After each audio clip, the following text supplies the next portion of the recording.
पास topic है first chapter का ही।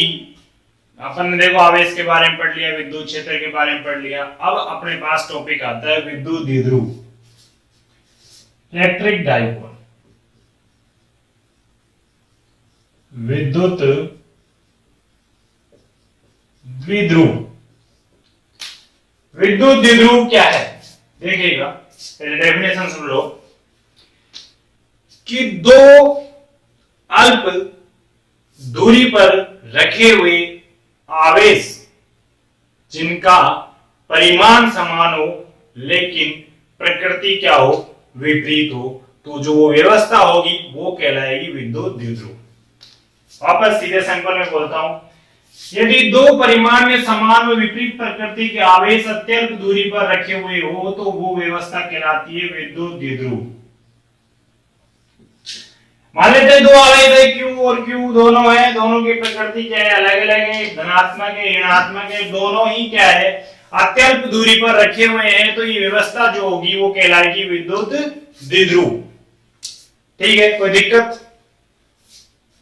चलो तो आगे देखो, ये जो दूरी है आपके पास अत्यल्प होनी चाहिए। अगर ये दूरी ज्यादा है तो वो आपके पास किसमें नहीं आएगी, विद्युत द्विध्रुव वाली व्यवस्था नहीं कहलाएगी। दूसरा, परिमाण समान हो लेकिन प्रकृति क्या होनी चाहिए, विपरीत होनी चाहिए। जितना धनावेश है उतना ही ऋणावेश होना चाहिए लेकिन दूरी क्या होनी चाहिए, कम। जैसे परमाणु दूरी, आणविक दूरी, इस तरह की कोई व्यवस्था आपके पास क्या कहलाएगी, विद्युत द्विध्रुव।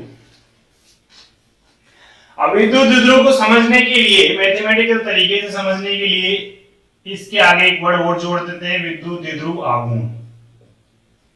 इसके आधार पर अपन को इसको क्या करते हैं समझते हैं। देखिए अगर विद्युत द्विध्रुव आघूर्ण क्या कहता है कि विद्युत द्विध्रुव में, यानी कि इसके अंदर किसी भी एक आवेश के परिमाण, कोई भी आवेश ले लो, चाहे ये ले लो चाहे ये लो, दोनों का परिमाण बराबर है, तो किस विद्युत द्विध्रुव में किसी भी एक आवेश के परिमाण और मध्य की दूरी का जो गुणनफल होता है वो कहलाता है विद्युत द्विध्रुव आघूर्ण। से व्यक्त करते हैं अपन P से। विद्युत द्विध्रुव के अंदर किसी भी एक आवेश के परिमाण और उनकी मध्य की दूरी का गुणनफल कहलाएगा विद्युत द्विध्रुव आघूर्ण। अब देखिएगा विद्युत द्विध्रुव आघूर्ण जो राशि होती है वो होती है सदिश। ठीक है, अब इधर Q तो आवेश आपके पास सदिश राशि, इसके ऊपर अपन क्या नहीं लगा सकते, सदिश का चिन्ह नहीं लगा सकते। ठीक, दूसरा 2a भी आपके पास वैसे सदिश राशि है, लेकिन फिर भी अगर आप इसको सदिश में व्यक्त करना चाहो तो या तो इसके ऊपर सदिश चिन्ह लगा लो, नहीं तो क्या लगा लो, r कैप लगा लो, जो किसकी दिशा में व्यक्त कर देगा, इस P की दिशा को।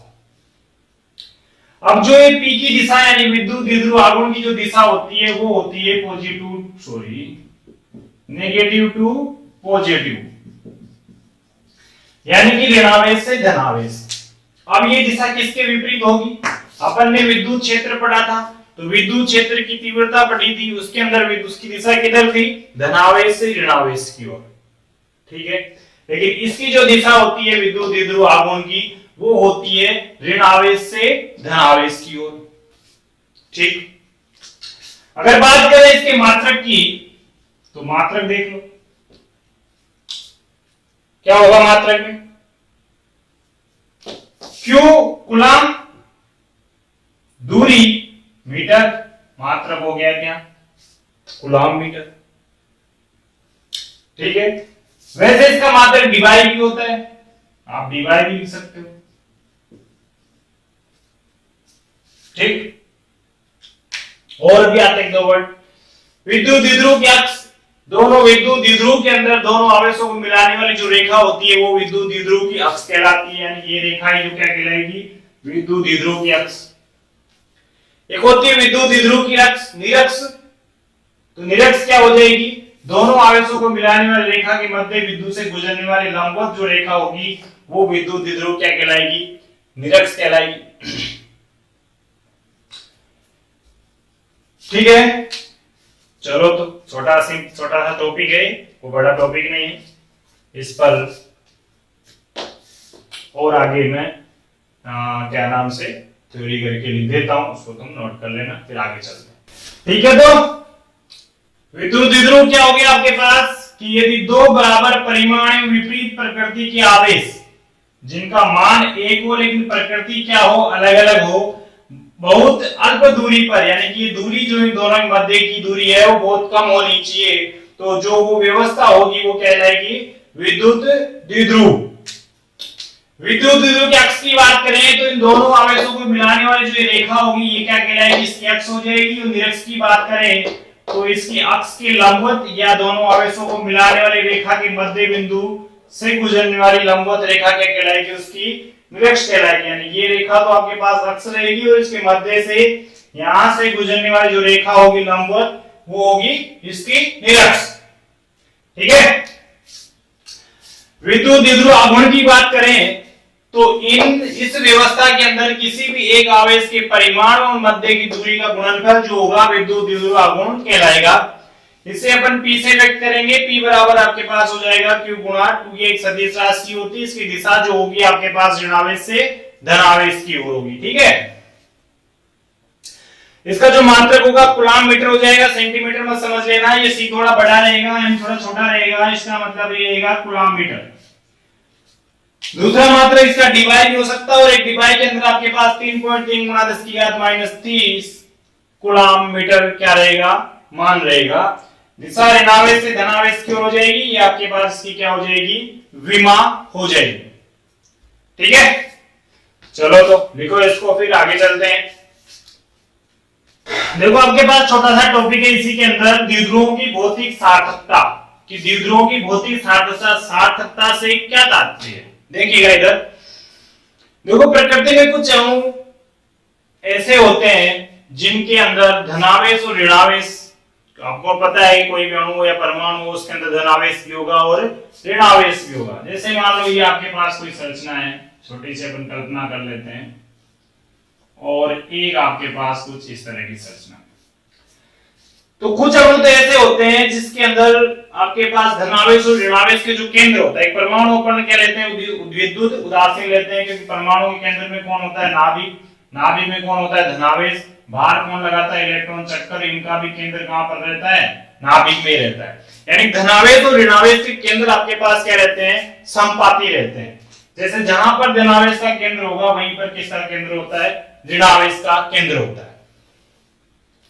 लेकिन कुछ अणु ऐसे भी होते हैं कि जहां पर धनावेश और ऋणावेश का केंद्र संपाती ना होकर उनके मध्य कुछ थोड़ी सी पार्थक्यता यानी थोड़ी सी दूरी रहती है, अल्प दूरी। ये बहुत कम होती, ज्यादा नहीं होती है। जैसे HCl की बात करूं मैं, HCl अणु ले लूं मैं, अगर मैं बात करूं, ठीक है। तो यानी कुछ अणु तो ऐसे होते हैं जिनके आपके पास धनावेश ऋणावेश के केंद्र तो एक दूसरे के संपाती रहते हैं, एक ही जगह रहते हैं। और कुछ ऐसे होते हैं जिनमें आपके पास क्या रहता है, कुछ दूरी रहती है। ठीक है। अब जिन अणुओं के धनावेश और ऋणावेश के केंद्र संपाती नहीं होते हैं वो फिर एक तरह से किसकी तरह कार्य करते हैं, विद्युत द्विध्रुव की तरह कार्य करते हैं। क्योंकि उसकी परिभाषा अपन ने पढ़ रखी है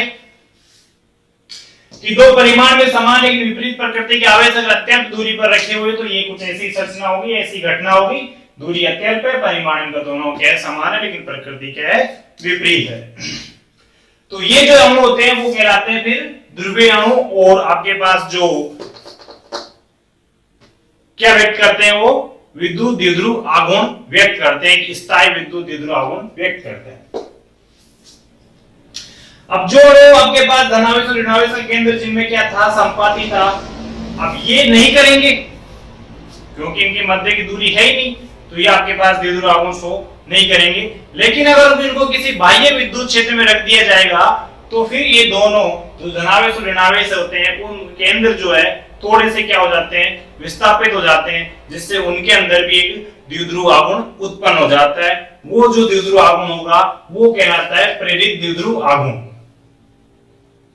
तो भौतिक सार्थकता से मतलब आपके पास यही है, वापस बता देता हूं, मैं लिखूंगा इसको समझ लो ऐसे ही, कि प्रकृति में कुछ अणु ऐसे होते हैं जिनके धनावेश और ऋणावेश के केंद्र संपाती ना होकर उनके मध्य कुछ दूरी होती है, जैसे HCl। ठीक है। अब ये जो अणु होते हैं वो क्या करते हैं, फिर एक स्थायी द्विध्रुव आघूर्ण प्रदर्शित करते हैं। और कुछ ऐसे अणु होते हैं जिनके मध्य जो धनावेश और ऋणावेश केंद्र होते हैं वो संपाती नहीं होते हैं, ये कोई द्विध्रुव आघूर्ण प्रदर्शित नहीं करते हैं। लेकिन अगर इनको किसी विद्युत क्षेत्र में अगर रखा जाए तो ये फिर कुछ विद्युत द्विध्रुव आघूर्ण क्या करते हैं, प्रदर्शित करते हैं। और उस द्विध्रुव आघूर्ण को फिर कहते हैं प्रेरित विद्युत द्विध्रुव आघूर्ण। तो वो ये अणु तो कहलाएंगे फिर ध्रुवी, और ये जो अणु होते हैं वो क्या कहलाएंगे, ध्रुवी अणु। यानी कि जो बिना किसी विद्युत क्षेत्र के आपके पास द्विध्रुव आघूर्ण प्रदर्शित करे। ठीक है, आगे चलते हैं।